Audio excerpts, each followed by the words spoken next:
बहुत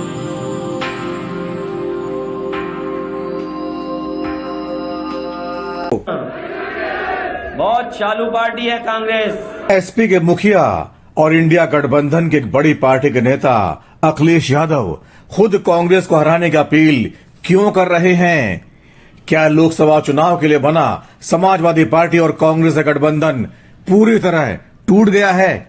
क्या दोनों ही दल अलग अलग बीजेपी को चुनौती देने जा रहे हैं? अखिलेश यादव के कांग्रेस नेताओं पर लगातार हमलों का क्या सियासी मतलब लगाया जाए, ये सवाल यूपी की सियासत में मौजूद बने हुए हैं। दरअसल मोदी सरकार के खिलाफ विपक्षी दलों के गठबंधन इंडिया में समाजवादी पार्टी ने बढ़ चढ़कर हिस्सा लिया था। एसपी के सहयोगी आरएलडी के जयंत चौधरी भी कई मीटिंगों में गए थे। इसके बाद तय लगने लगा था यूपी में अखिलेश, जयंत और कांग्रेस मिलकर लोकसभा चुनाव में बीजेपी को चुनौती देंगे। इससे बीजेपी भी डर गई थी। घोसी उपचुनाव में कांग्रेस ने एसपी की मदद भी की, लेकिन फिर अचानक एमपी के विधानसभा चुनाव में अखिलेश और यूपी कांग्रेस प्रमुख अजय राय के बीच गर्मा गर्म बहस हो गई। अखिलेश ने भी साफ कह दिया, जब एमपी में उनको सीटें नहीं दी गईं, तो यूपी में भी हम कांग्रेस को सीटें नहीं देंगे। दोनों ही दलों के नेताओं ने ऐलान कर दिया वे सभी 80 सीटों पर अकेले ही चुनाव में उतरेंगे। आप कह रहे हो प्रधानमंत्री कौन होगा? श्री अखिलेश यादव, उत्तर प्रदेश के पूर्व मुख्यमंत्री और समाजवादी पार्टी के राष्ट्रीय अध्यक्ष श्री अखिलेश यादव। कांग्रेस से अखिलेश का गठबंधन टूटने की बड़ी वजह है लगातार दोनों ओर से कड़े बयान। समाजवादी पार्टी प्रमुख अखिलेश यादव रुकने का नाम नहीं ले रहे। कांग्रेस पर उनका हमला बदस्तूर जारी है। उनके बयानों से लगने लगा है विपक्षी गठबंधन इंडिया उनके दिमाग में दूर दूर तक नहीं। कांग्रेस और सपा दोनों ही इस गठबंधन का हिस्सा हैं। अखिलेश के बयान इंडिया कुनबे के भविष्य पर सवाल खड़े करने लगे। ये कुनबा बनने से पहले ही बिखरता दिखाई दे रहा है। रविवार को उन्होंने कांग्रेस को बहुत चालू पार्टी बता दिया। सोमवार को मध्य प्रदेश में चुनावी रैली के दौरान उन्होंने भारतीय जनता पार्टी के साथ कांग्रेस को भी लपेट लिया। अखिलेश ने दावा किया दोनों दलों की सरकारों ने राज्य में भ्रष्टाचार और जमकर लूट की है। बीते कुछ समय से सपा प्रमुख कांग्रेस पर कुछ ज्यादा ही हमलावर दिखाई दे रहे हैं। अगले लोकसभा चुनाव के लिए यूपी में सीट शेयरिंग का मुद्दा इसके पीछे बड़ी वजह है। इसे लेकर पेच फंसा हुआ है। अखिलेश बोल चुके हैं सपा यूपी की सभी 80 सीटों पर लड़ने के लिए तैयार है। अगर इंडिया गठबंधन के तले बात आगे बढ़ी तो सपा 80 में से कम 65 सीटों पर चुनाव लड़ती, यानी केवल 10-12 सीटें ही कांग्रेस के लिए छोड़ी जाती, वो भी सोनिया, राहुल और प्रियंका के अलावा कांग्रेस की पिछली बार जीती सीटें ही मिलती। अखिलेश के ऐसे बयानों का क्या मतलब है? वो इतने खफा क्यों हैं? हमला कर रहे हैं तो कैसे ये माना जाए कि जो आज गठबंधन बना हुआ है इंडिया गठबंधन, ये बिखर गया है? देखिए, कांग्रेस नहीं चाहती कि हम उनके सहयोगी दल बने। कांग्रेस नहीं चाहती कि उनका सहयोगी दल में बनूं। इसी तरह अगर आज देखे होंगे आप पार्टी के खिलाफ भी कांग्रेस बोल रही है, तो ये वो दल हैं जो सहयोगी दल हैं।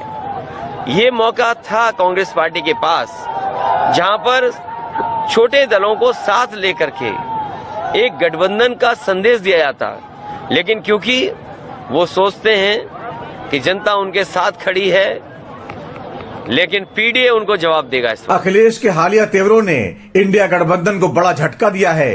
कोई ऐसा दिन नहीं जाता जब वो कांग्रेस पर हमलावर दिखाई नहीं देते। यूपी में ही नहीं, मध्य प्रदेश में जाकर भी अखिलेश यादव ने कांग्रेस को आड़े हाथों ले रखा है। इसके लिए जरा पीछे जाने की जरूरत नहीं है। रविवार को मध्य प्रदेश में चुनावी रैली के दौरान सपा प्रमुख ने कहा, अगर आपको राशन के नाम पर कुछ नहीं मिल रहा है तो आप बीजेपी को वोट क्यों देंगे? कांग्रेस को भी वोट मत देना, ये बहुत चालू पार्टी है। कांग्रेस वोटों के लिए जाति आधारित जनगणना चाहती है। अखिलेश ये भी बोले, अगर देश में जाति जनगणना को किसी ने रोका था तो पार्टी कांग्रेस थी। मंडल कमीशन को रोकने का काम भी कांग्रेस ने ही किया था। बीजेपी उसी के रास्ते पर चल रही है। इधर कांग्रेस ने भी अखिलेश को करारा जवाब दिया। यूपी कांग्रेस अध्यक्ष कई बार बोल चुके हैं वे सभी 80 सीटों पर चुनाव लड़ने की तैयारी कर रहे हैं। निश्चित तौर से हमारी फोकस पूरे उत्तर प्रदेश की सीटों पर है। हम लोग उस पर काम कर रहे हैं और आगे नेतृत्व उस पर निर्णय लेगा। अभी वरिष्ठ नेता बैठेंगे इंडिया गठबंधन के जो हैं, तब कोई चीज उस पर फाइनल स्थिति आएगी, तब उस पर बात बनेगी। क्या अखिलेश जी से किसी तरह की तनातनी की भी स्थिति? नहीं, कोई तनातनी नहीं है। हम अपना काम कर रहे हैं, अपना मेहनत कर रहे हैं, अपने तरीके से अपना परिश्रम करते हैं। और हर अखिलेश एमपी में बीजेपी के साथ साथ कांग्रेस पर जबरदस्त हमला करते दिखाई देते हैं।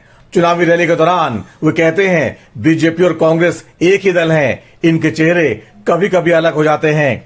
कांग्रेस और बीजेपी की नीतियों में कोई फर्क नहीं दिखाई देता। बीजेपी और कांग्रेस दोनों सरकारों ने मध्य प्रदेश में भ्रष्टाचार और लूट की है, पिछड़े, दलितों, आदिवासियों को धोखा दिया है, इन वर्गों को गरीब बनाए रखा। मध्य प्रदेश में पिछड़ों का 27% आरक्षण लागू नहीं होने दिया। बीजेपी और कांग्रेस की गलत नीतियों से किसान दुखी हैं, नौजवानों को नौकरी नहीं मिली, महंगाई, बेरोजगारी चरम पर है। नौजवान नौकरी, रोजगार को उम्मीद नहीं कर सकता, हर वर्ग निराश है। पहले कांग्रेस की गलत नीतियों ने गरीब, किसान, नौजवान को पीछे कर दिया। अब बीजेपी भी उसी रास्ते पर है। दोनों दलों के खिलाफ वोट कर सपा के प्रत्याशियों को जिताएं। तो आखिर अखिलेश इतने आक्रामक क्यों हैं? ऐसा लगता है कांग्रेस को दबाव में लेने के लिए वो हर मुमकिन कोशिश कर रहे हैं। कांग्रेस मध्य प्रदेश में अच्छी तरह चुनाव लड़ रही है, बीजेपी वहां परेशान है, लेकिन अखिलेश को लगता है कि वो कांग्रेस को हरवा देंगे तो यूपी में उनको फायदा होगा। क्या वाकई में ऐसा होने जा रहा है? दरअसल कांग्रेस आलाकमान को पहले से अंदाजा था अखिलेश उनको केवल यूपी में 10-15 सीटों पर ही टरकाना चाहते हैं। एमपी चुनाव में कांग्रेस से सीटें मांगकर इसकी जमीन बनाई गई। अखिलेश को पता था एमपी में 10-15 सीटों में सरकार बन या बिगड़ सकती है, इसलिए कांग्रेस उनको सीटें देगी नहीं।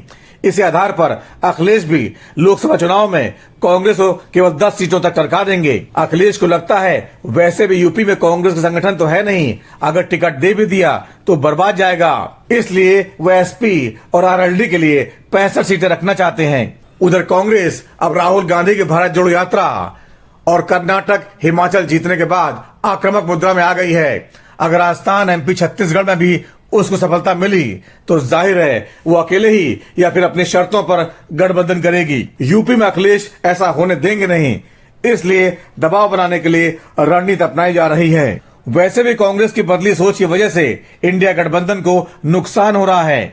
गठबंधन के सहयोगी दलों के साथ उनका तालमेल बनता नहीं दिखाई देता। हिमाचल और कर्नाटक की जीत के बाद उनके हौसले कुछ ज्यादा ही बुलंद हैं। इसके लिए राहुल गांधी की भारत जोड़ो यात्रा को श्रेय देती है कांग्रेस।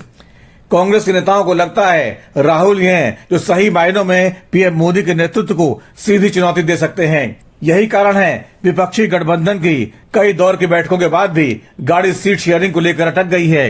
ये मुद्दा शुरू से बेहद अहम रहा है।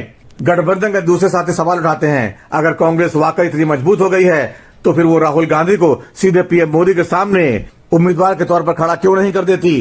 क्यों राहुल की हिम्मत मोदी को चुनौती देने की नहीं हो रही?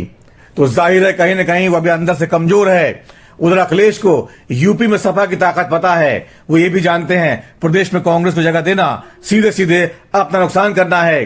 कांग्रेस यूपी में अपनी जमीन खो चुकी है, उसी की खेती पर सपा और बीजेपी लहला रही हैं। अगर सीट शेयरिंग में अखिलेश ने थोड़ा भी कम्प्रोमाइज किया तो उनकी पार्टी के लिए ही खतरा खड़ा हो सकता है।